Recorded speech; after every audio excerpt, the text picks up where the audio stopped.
Well, they're certainly light years ahead of everybody else. 150 million subscribers. I think their nearest competitor is something like 30 or 40. HBO, if you combine their traditional plus their over-the-top subscribers, maybe has 50 or 60 million across the globe. So yes, they are far ahead of most of the or all of the competition in terms of the number of subscribers. And yet you say they've got to start making money. Well, at some point they need to start making money, right? Even but they can go a long time the way Amazon did. It all depends on the path the market gives them, right?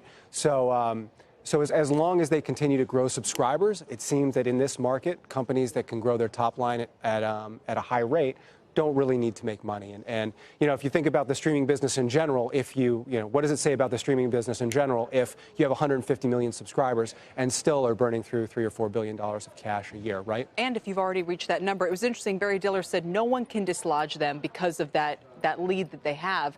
But from the stock's point of view, I just wonder, can that lead only shrink from here? I mean, we know they can keep subscribers, they can increase price. They even had some pretty good churn numbers in terms of people coming back to watch Stranger Things.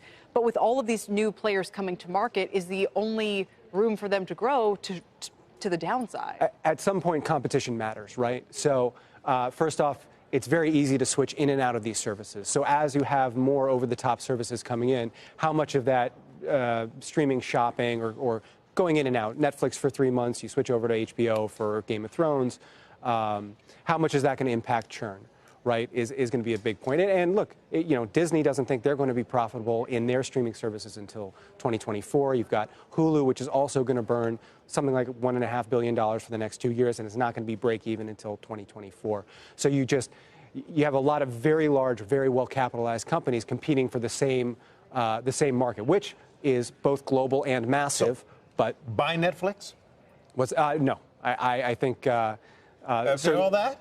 No. Well, the valuation is very high. There's a lot built into the stock right now. As I said before, there's going to be a tremendous amount of competition coming in over the next 2 to 3 years. I wouldn't want to be in a position of competing against Amazon, Apple, Disney, Comcast, AT&T. A lot of attention gets paid to them losing. What is it? Friends and The Office, which was their most popular, I guess, library show. Are those flesh wounds or something deeper? To use your analogy, probably flesh wounds. At this point, Netflix is much bigger than just 2 shows. It'll probably hurt. Those are very popular shows. You have a lot of, that sort of high-quality library viewing is very valuable for these services.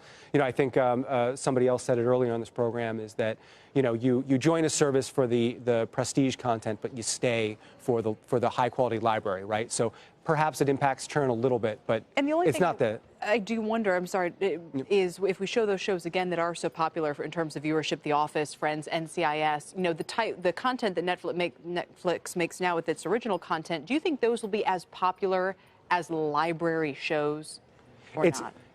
Who knows, right? So those shows existed or were created in an ecosystem with far fewer choice, right? When for example, Friends was around, it did something like 20, 25 million per episode of viewers.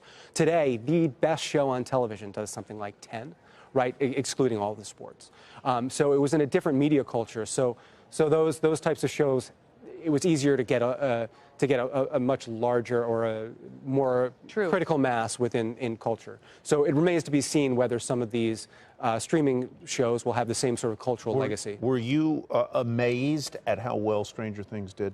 The numbers are huge. Yeah, I mean, we're talking about people who have watched the whole season already. Right. Is amazing. No, we're talking about something like 20 million, right? Yeah. That's of their 150 million user base. So clearly That's Friends territory. Yeah, definitely. Yeah.